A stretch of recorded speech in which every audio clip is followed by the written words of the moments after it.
আপনি এই ছবিটি লক্ষ্য করুন। এই ছবিটি দেখতে যতটা ইজি মনে হচ্ছে, আসলে এই ছবিটা ঠিক ততটাই জটিল এবং কঠিন।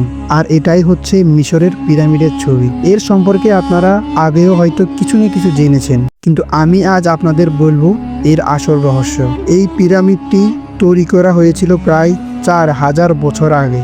তখনকার সময়ে উন্নত বিশ্বের মতো কোনো আধুনিক প্রযুক্তি, ক্রেন, লোহা এগুলো কিছুই ছিল না। কিন্তু তারপরও বিজ্ঞানীদের মনে একটাই প্রশ্ন, এত সুন্দর এবং নিখুঁতভাবে এই পিরামিডগুলো কিভাবে তৈরি করা হলো। বর্তমান বিশ্বে এসেও তারা এই সামান্য পিরামিডের মাপকাঠিগুলা সঠিকভাবে মিলাতে পারছে না। তারা এটাও বলেছিল এগুলা তৈরি করতে হয়তো এলিয়েনদের সাহায্য ছিল, অথবা কেউ বলে গোপন প্রযুক্তি বা হারিয়ে যাওয়া সভ্যতার ব্যবহার ছিল। তারা গবেষণা করে দেখলো 27 লাখেরও বেশি পাথরের ব্লক ব্যবহার করে 480 ফুট উঁচু পিরামিড তৈরি করা হয়েছিল।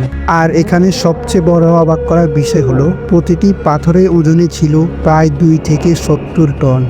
এরপর 1970 সালে একদল গবেষক লেজার টুল দিয়ে পিরামিডের গঠন পরিমাপ করেন। তারা দেখেন চারদিকের দিক নির্দেশনাগুলো এতটাই নিখুঁতভাবে সেট করা যেন কেউ স্যাটেলাইট দিয়ে মেপেছে। কিন্তু কথা হলো তখন তো কোনো স্যাটেলাইটই ছিল না।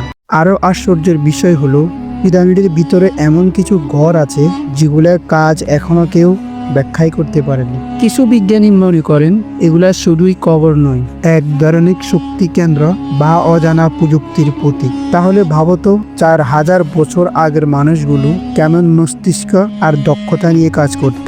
আমরা এখন রোবট বানাতে পারি, ড্রাইভারবিহীন গাড়িও বানাতে পারি, কিন্তু তখনকার মানুষ বানিয়েছিল এমন কিছু যা আজও মানব ইতিহাসের সবচেয়ে বড় রহস্য হয়ে আছে।